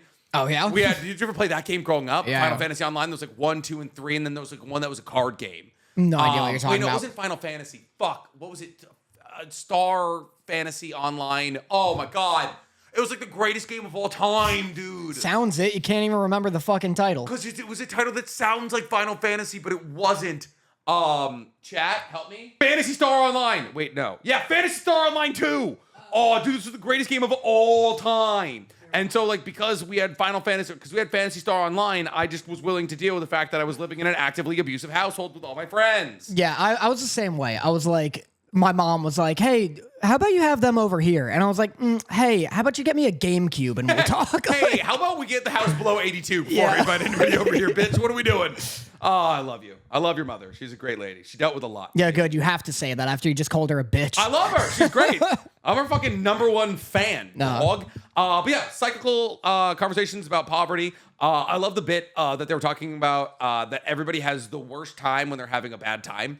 It's like I'm having the worst time out of anybody in the world. Yeah, nobody could possibly understand my struggle. And it's like, well, the struggle between Tsubaki and the leader of all those boys is definitely not one-to-one. It's like, hey, we both have had our own individual struggles, and we can only know about each other's struggles if we talk about them with each other, kind of thing, which I thought was really interesting and really, really cool. So I was happy to see that. I thought it was like actually like I feel like this episode, like this season, has done a really good job in like tackling a lot of like tough talking points and being like, hey, like there's people on all sides of the equation here, whether you're transgender, whether you're poor, like there's people forced into a lot of situations they don't want to be in. Like it's usually human connection that helps them out of it. Yeah. Like it's like, I like Tsubaki talking about like, oh, I'm reaching out to you in this moment because somebody reached out to me and I understand the similarities in our shared experiences. And so it's like, hey, I'm trying to break the cycle of like what's been going wrong for you in the way that elderly couple did it for me. Kind of thing. Yeah. I liked it a lot. Yeah.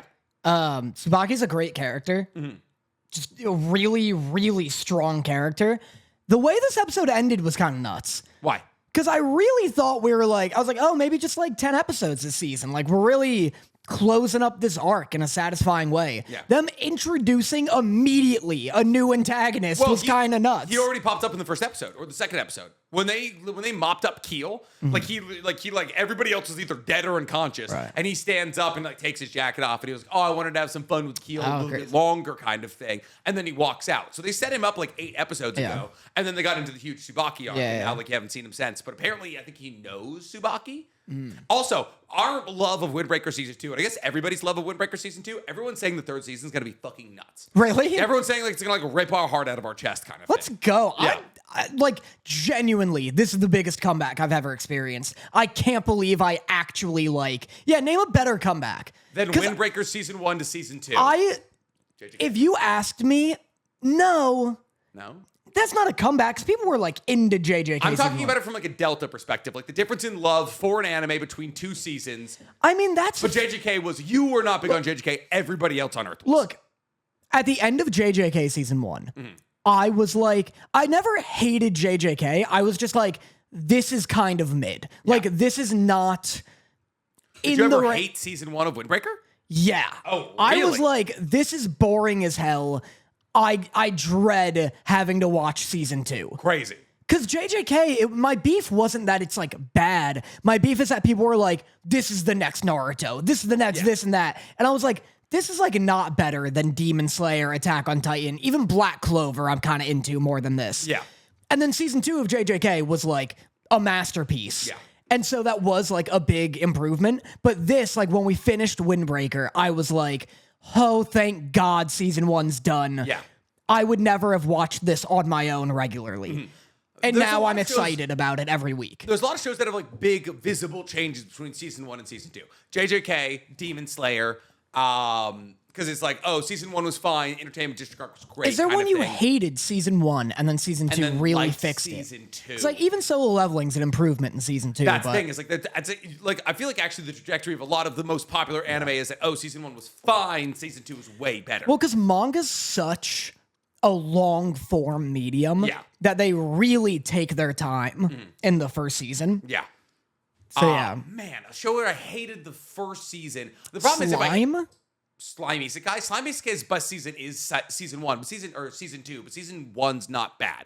I never hated I don't hate Slimy Isekai. I just find season 3 like reproachfully boring. Yeah. And I'm just like I'm not gonna waste my time in this like political conversation universe here. Guys, is there an example of a bad season 1 and then great season 2? You can keep guessing. I just want to like get some up. Let me see. I'm like legitimately trying to think about it. I feel like unfortunately I know a lot. I could definitely reference a lot of fucking shows that do a really good season 1, then a really bad season 2. It's like Promised Neverland, Tokyo Ghoul kind of thing. Bungo Stray Dogs. Bungo Stray Dogs' That's first a good season one. is not good. Yeah, 2 and then 4 and 5 are really strong. So that one gets second it's fine. to But Railgun. Bungo Stray Dogs season 1 is fine. It's just like it suffers from the worst thing that anything can suffer from, and the fact that it's just fucking boring. Yeah, a lot of people are saying Bungo actually, and this is just r/anime. Like, Okay. This isn't even like r/Bungo. People are saying Railgun. I don't know what that is. Scientific Accelerator Railgun or whatever the fuck. It's one of those power fantasy anime where the MC, it's like, oh, who could beat Goku in a fight? And everyone's like, oh, the Scientific Acceleration Railgun MC. World Trigger, Full Metal Panic, Clanad. These are all nothing. These are all the shows I haven't seen. Oh, gotcha. Assassination Classroom goes from okay to good. It maintains quality the whole time. It maintains like just above good for 48 episodes. Yeah, whatever you think about it in the first like 6 episodes, you will continue to think. Yeah, there's really no reason to shift that opinion. People say Black Clover gets better. Black Clover does get better. Black Clover, when it gets to the elf arc, gets really, really good. Would you say One Piece? One Piece, well, like what's the first season? Fucking like Orange East Town, Blue, East Blue kind of thing. Yeah, I mean, like obviously One Piece gets better the further you get in, but like yeah, but One Piece gets better the further you get in, then it gets worse, and then it gets better, then it gets worse, then it gets better. Like if you did a like chart of like the best arcs of One Piece, I'd say it's like a 50-50 coin flip. If you're like this next arc is going to be better or worse. Like I think Egghead Island is probably going to be the best arc of One Piece ever. And then other people would say like Marineford is the best arc of One Piece ever, and that was episode fucking 480. My Hero? No, right? Season 1's good. Season 1's very good. Season 1's got the sports festival and everything. Episode 1 is not good. No, but like if you're gonna hold the first episode of an anime against it, then most anime aren't fucking good. I'd say like Chainsaw Man is also a victim of that. I don't like episode 1. No, Chainsaw Man ends with Denji getting like torn into pieces and thrown into a trash can, and he pops out with as the Chainsaw Man. Yeah, and he fights a bunch of CGI zombies and stuff. Fair, the zombies were definitely CGI. It's just a weird example of a show that mostly doesn't use CGI. Yeah. Yeah, My Hero, people were saying JoJo. Oh, you know what's not a bad answer here? What? Bleach. Oh, yeah. Bleach is like watching the fucking Hollow of the Day for the first it's like 8 or 9 episodes, and then they do like a bunch of like the black guy who's got like a cane and he's a spirit medium. They do a couple episodes with him. Every Hollow of the Day episode is objectively not good. By the time you get the Soul Society arc, fucking fire. I got 3 that I would say are objectively true. Black Butler. Okay. Season 1 is garbanzo, and then season 2 just really picks up in quality. The transgender chainsaw character. Season 1 is that. Okay. Grell. Yes. But then season 2 is the Book of Circus, which just out of nowhere becomes like a good anime. Yeah. And then I would say the Owl House. That's how I pitched it to you. Season 1, you kind of disagree. Season 1 quite a lot. Season 2 really is like a jump for me personally, and then JoJo's, I would say also. Where the first season is bad, but the second season is that's fair, but like the second season is fucking Pillarman. Yeah. It's like not that much better. Well, but apparently it gets like better. Like you have to power through parts 1 and 2. I like part 2 more than I like part 1. Oh, yeah. Part 1 is objectively the worst part of JJBA. Yeah. I think it's probably because it is it's the least nonsensical. It's the least bizarre the adventure ever gets, and that's why it's not good. Should we get into Best Boy? Best Boy? Yeah. 'Cause my best boy this week is some good news. Because Invincible is getting a 3v3 fighter, and it looks... I'm going to say interesting. I'm gonna come out and say it. The frame rate is low. And it's like a very cel-shaded game by the looks of it. That being said, I watched the trailer, and I think I would almost rather the show looked like that game. Really? 3D CG. There was a legitimate coin flip in my mind where I was like watching this fight between like the 3 Viltrumites and Mark, and I was like, would I prefer the show look like this? Interesting. And I had to have an actual conversation with myself where I was like, there's I don't like parts of this. No doubt in my mind, the animation is smoother in the show than it is in the game. Yeah. But the animation is more characteristic and stylish in the game than the show. Yeah, no one will agree with this, but if Invincible looked like Trigun, I don't think that'd be a bad thing. I don't think that'd be a bad thing either. Beastars has great fights in it. Great fluid, well choreographed fights. Yeah. And if you gave that to Invincible, that'd be pretty sick. It's just like there's more depth, there's more color, like a there's lot just, of detail. There's a lot of detail. Like it looks good objectively. Like it doesn't like that's the thing. Is like my biggest beef with the way that Invincible is animated is that there's no details. Yeah. And that's like everything feels so monotone, so like simply like chromatic. But like there's like even the Viltrumites, like there's just like so much shading and the muscles, the background seem more vibrant. Yeah, they do look pretty. Yeah. The Invincible game trailer is such a good representation of the Invincible show. Yeah. Because like the show, it looks like it has good graphics and low budget. Yes. Like those screenshots all very pretty. Yeah. I love the character models. I like the backgrounds a lot. Sometimes when things are moving, they're moving weird. Yeah. It's not like the frame rate for me, but it's like just a little stiff. Like it does look very indie and like stiff, and like it needs like they showed some of Mark's like ultra move, what I assume it is, and he's doing like a bunch of punches. I was gonna say that the move sets looked really bland. They were showing Bulletproof's move set, and it was literally just uppercuts and kicks. And To be fair, what does anyone do in the show? what does Bulletproof do other than not get affected by bullets? It's a great like, question. Give him a gun, I guess. I don't know. Like fucking. Then he becomes a bullet. Then it becomes but then he's basically like he cannot be affected by the thing that he's wielding. I don't fucking know. True. But like that's the thing is like this show only lends itself to a couple of characters even being remotely creative. It's Tech Jacket. It's fucking Eve. Yeah. And boom. And then I guess fucking Rexplode. Yeah, Rex. Who I loved your fucking text about. He's like his ultimate better be him fucking exploding himself. That was Stank. I almost took credit for that just now. But yeah, Stank did that. Damn it. I hate that our editor's also funny. Yeah, that would be good. I think it looks sick. It's one of those things where I see it, and because of that budget, I want this to do incredibly well. I think if it did really well and it got a sequel, it'd be fucking awesome. Yeah.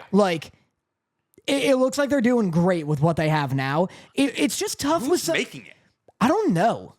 I didn't recognize the publisher, but it's tough with something like Invincible. The reason I'm a little hard on it is because Invincible's gimmick is that it's these godlike beings throwing each other into buildings, holding each other through trains and shit. Yeah. And so when you see Mark's ultimate and it's a little stiff and a little low budget, you're like, this doesn't really feel like what I imagine Invincible being. Especially when there's such a track record of IP getting relatively good fighting games. The Demon Slayer fighting game is awesome. Yeah. It's awesome.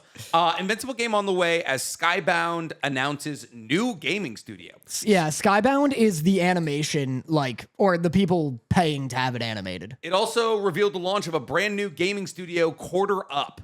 So Quarter Up's first project will be the fighting game titled Invincible Verse. Very interesting. So it's the brand new studio. I don't know why they wouldn't go through Amazon. Amazon has some Amazon made fucking New Worlds. They have the budget. Yeah, I don't know. That is interesting. Some pretty crazy games. I guess if it's Skybound's own studio, maybe they're we just want all the revenue. Yeah, you know? We want to separate this from the fucking conglomerate that is Amazon. But Looks cool though. That's my best boy is that we have good news. Did you see Marvel also released a trailer for a 4v4 fighting game? No. Good news for fighting games. Fucking is Marvel's got a 5v5 fighting game right now. How many goddamn fighting games does Marvel need? Marvel fighting game. I feel like I'm just gonna get it. It's called Marvel Token Soul Demon Fighters or whatever. Marvel Token Fighting Souls. Yeah, it's very anime. This is some Japanese shit right here. It's by the people who make Guilty Gear.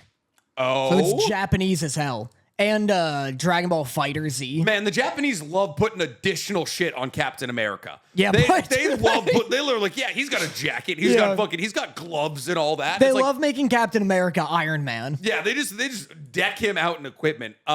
This looks cool. Yeah. I mean, it's the Invincible game, but a little prettier. Yeah, definitely more Guilty Gear. Even the way that the characters are standing looks very Guilty Gear. Everyone's chunky. Everyone's 300 pounds. Yep, and then everyone's stanced like this. Yeah. Everyone's arms literally cannot touch their sides, regardless of how thin they are. My best boy is manga. Manga's so hot right now, guys. You have no idea how hot manga is. I went to Barnes & Noble with our friend Daniel Duenas, who... big old poop, because that's what happens there. Who we're contractually obligated to mention once per episode, apparently. Because we've been doing that. 100% we have. And I got a big old manga haul. Yeah. I got Witch Hat Atelier. Yes. Which is pretty fucking good. I got it because I've been seeing YouTube videos of it, popping up all over. Okay. This is kind of a big manga. It's very much the Owl House. Okay. The magic system is literally the Owl House. Glyphs and shit? Yeah, so you draw... It's a more complex version of the Owl House. Okay. So you draw 3 circles, and the innermost circle is the type of spell you want to use. Okay. And so it could be ice, fire, lightning, whatever. Not on Shonen Jump. I've been thinking Ichi the Witch. Yeah, I've also been seeing Ichi the Witch on Shonen Jump. That looks pretty. It does.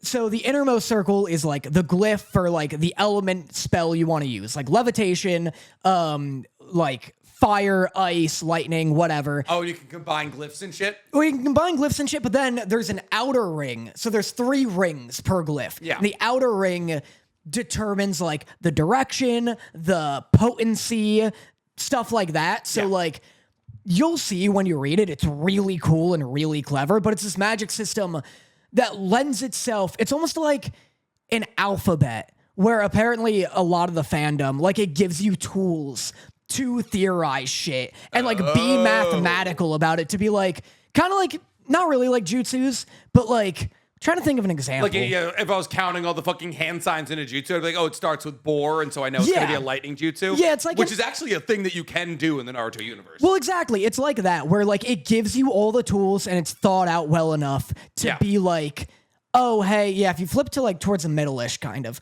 But, where people can be like, oh, we can have a logical discussion about this magic system and actually come up with, like, how I would do these spells that aren't canon yet. Gotcha. Oh, like, if you wanted to make, like, an ice spell, I would combine this glyph, and I would point it in this direction kind of thing. That is kind of dope. It's clever. It's really cool. The main character is, like, really endearing and fun. It's about a girl who, like, wants to be a witch, and then she gets to train to be a witch. You know, so classic. It is, the Owl House minus the pseudo-confused and I guess emotionally abusive mother, at least in the beginning of the story. Yeah, exactly. Nice. So it's been cool. I also started reading JoJo's Bizarre Adventure. Oh? The art's so fucking sick. Arataki? Oh, I have no idea what his name is. Something. He is a ridiculously talented fucking artist. It's like I started at part 2 because I watched part 1 in the anime and I don't need to redo that. No. I'm like looking at this art and I'm like, this is borderline unadaptable. Like, I can't believe there's even an anime about this. Considering, though. Like, the anime almost looks exactly like the manga. Yeah. It's just, like, so strikingly drawn in the manga. The manga's very 1980s. Oh, yeah. In terms... Well, because fucking part 1 and part 2 are actually from the 1980s. Well, that's what I mean. It's, like, it doesn't take place in the 1980s. It takes place in the 40s. Yeah. And it's, like... Oh, they know, because there's a friendly Nazi. It's a very... It's so, it's got like racism in it. It's got homophobia. It's got Nazis. Yeah.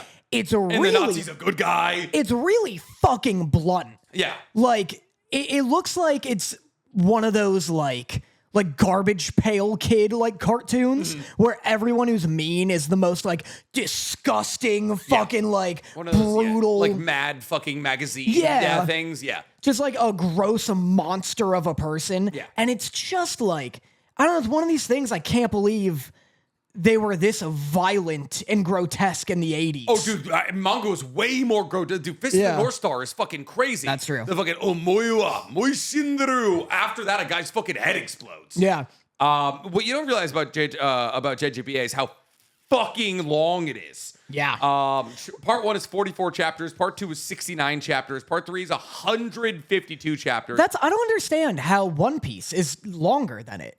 Because One Piece is currently 1,150. Well, I know, but long. JJBA started earlier. JJBA. Like, does it take breaks? Chapter 1 dropped. Let's see. It's like 1984 or something. I think Araki it's Araki. Araki? Araki? Nah, it can't be right. Araki? Araki? His first name's Hirohiko.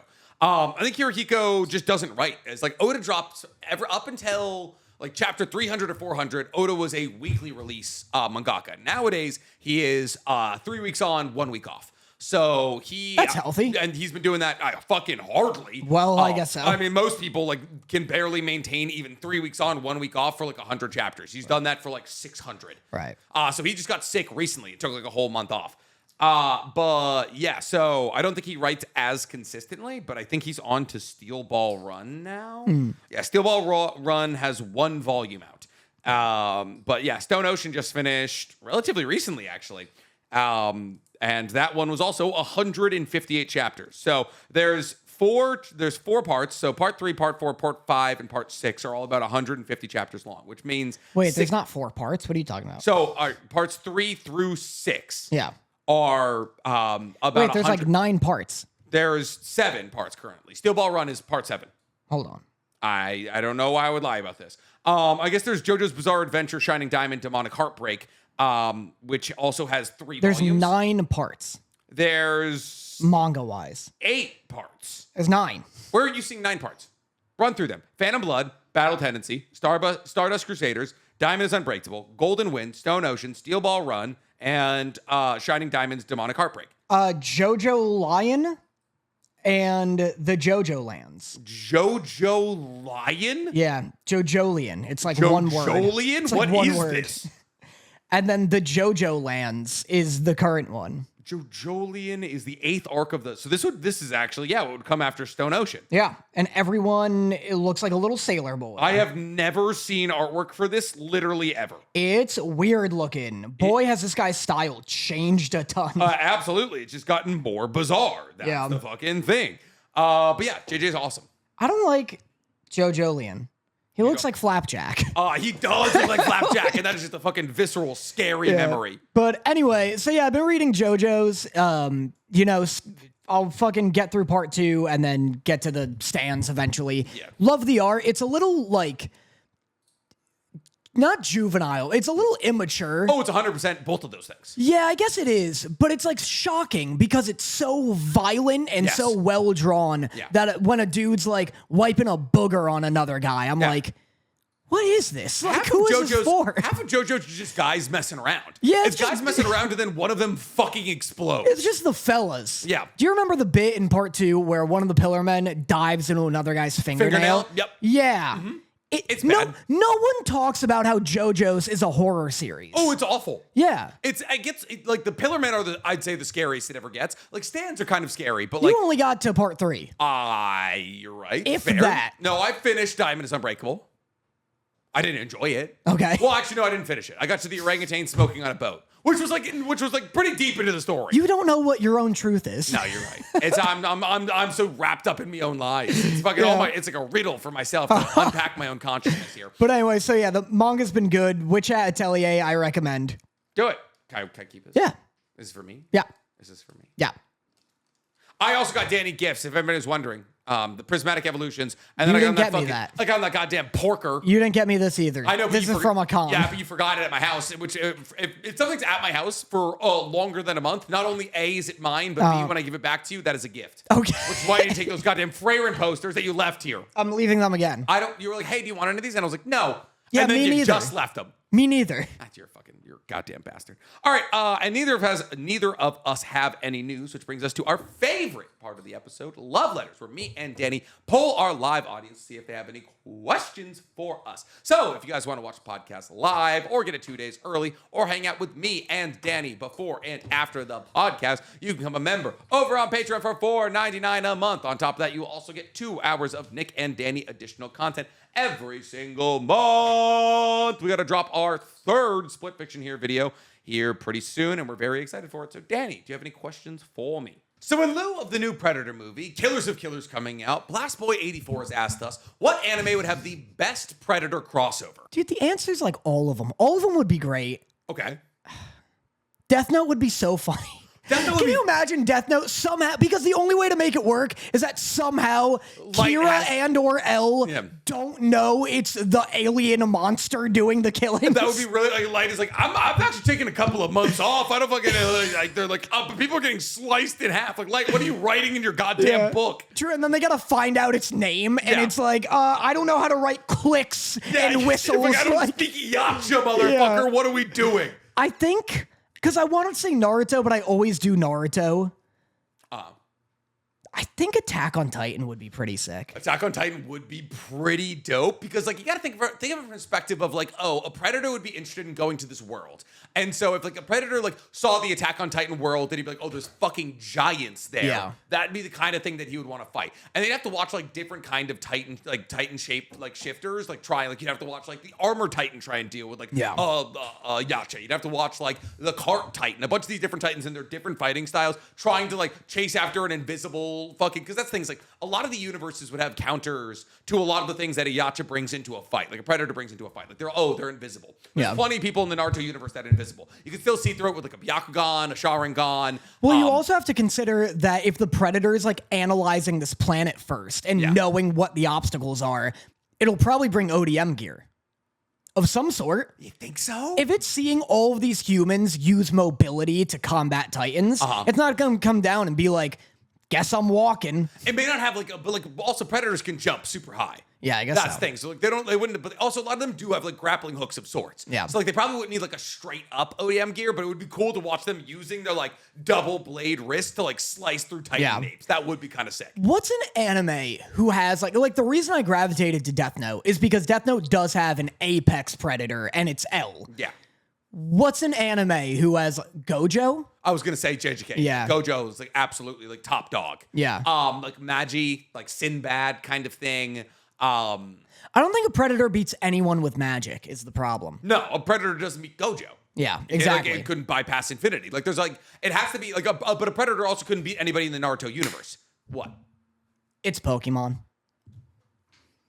It is Pokemon. It's Pokemon. Oh my god. Is there invisible moves in Pokemon? Like moves that make you invisible? There's like Trick Room and shit. I don't know, actually. There's like Trick Room, there's like Dig, right? Which like puts you underground. Man, watching Ash like throwing out his like Rattata to try and like stop the Predator, like slow him down so that he could like get to a fucking Poke Center to like heal his Charizard for like one final Fire Blast to take out a Yacha. Oh my god, that'd be sick. I like the idea that for some reason the Predator has Ash Ketchum in his sight, and Ash keeps being like, "Go, Squirtle!" He's a champion. Pikachu! Good job. And he's just like tossing out Pokemon things, just ripping them in half, making its way to him. He's like, just like- "Go!" It just grabs his hand and like kicks his arm off. Yeah, he like grabs one, he like throws one of the Pokeballs. The fucking Predator catches it, crushes it before Pokemon comes out. I think Ghost type Pokemon turn invisible. That I just would be realized. kind of sick. Yeah. That'd be really, really cool. Because there's also like a bunch of ice type Pokemon that'd be able to like counteract the geothermal and all of that. And like Ash is just a kid, right? But like because he's able to control these like godlike characters. I mean, the second you throw like Deoxys or anybody in there, it's fucking the Predator's hose. I don't think he goes after Ash, at least not initially. I think he goes after the Pokemon World Champion, whoever that is. Or does he go after Pokemon? Like, is he like, these people aren't better? Because it's not like the people are Pokemon's such a fucking pyramid scheme because it's not like Ash, through his own strength and willpower, could catch a Dialga. No. It's fucking Charizard that beats the Dialga. 100%. Charizard's the better champion. I mean, if all of the dogs in dogfighting rings turned on their owners, they'd probably fucking mop up. Right. You know what it is? It's all just Pokeballs. Like it's the fact that Pokeballs were created thousands of years ago from fucking walnuts. Oh no, apricorns. Yeah. Apricorns is what they're from. It's like apricorns made fucking Pokeballs, and then hey, by the way, now we can enslave the gods. Yeah. Are you kidding me? Arceus is all about you literally catching and fighting God after collecting every Pokemon in existence. Yeah. Like it's insane. What? So you think he goes after Arceus? What's like other than like a god That'd be stupid, Pokemon? though. Well, exactly. Other than a god Pokemon, like what do you think? He's going after like the best Machamp? That would be kind of cool. I like the idea of him going after the world champions. Yeah. Like, I really can see like a very gritty opening to a Predator movie where like we see like Brock or one of the champions of a gym, and they're just like hanging out kind of thing, and we just like see the ripple of a Predator, and like you just see like somehow like an Onyx get like fucking like slashed through the rocks. I was just gonna say, like an Onyx goes to bite him, and he does one of those like dodges, but like slices it down its length. Yeah. Wow. That'd be cool. And then it's just like, hey, like it's like Ash is hearing like, oh fucking like Ash wants to be this world champion. He's hearing all these world champions getting like cut down kind of thing. And he's like, fucking what? Like what is this champion who's beating all of these world champions? But it's not like nobody's getting knocked out. Like motherfuckers are dying. Yeah. And then Ash has to like try and train to like fight against the Predator kind of thing. God, if Pokemon ever does like a PG-13 anything, they should do like who's killing all of these champions. Yeah. You know what I mean? Detective Pikachu. I guess so. But for murder. Yeah, true. But for actual, not just trying to find your dad, like actual murder. Yeah. All right, guys, that's all we got this week. We appreciate you popping in for another episode of Otakus Anonymous. Woo! If you guys want to see Pokemon become public domain and us write a Predator movie, which I guess would also have to be public domain. We just have to live 100 years. We just have to live 100 years. Well, not even. Pokemon is what, 1990? Oh, when I was born? Yeah, I just have to live 100 years. And Predator was... 80s. Man, we have more time. We got born in the worst time. Yeah, We true. put Mickey Mouse in... In what? Nothing, I guess. Yeah. Fuck, man. Goddamn public domain needs to work faster. Does Yeah. public domain work for Japanese IP as well? Oh, I don't know. Right? Probably not. You don't think so? I don't think we can do an Astro Boy. They did Pluto, but they probably had approval for that. That's like the same creator. Yeah, that's absolutely very fair. But all right, we appreciate you guys so much for checking in for another week. We love you so much. Bye. Bye.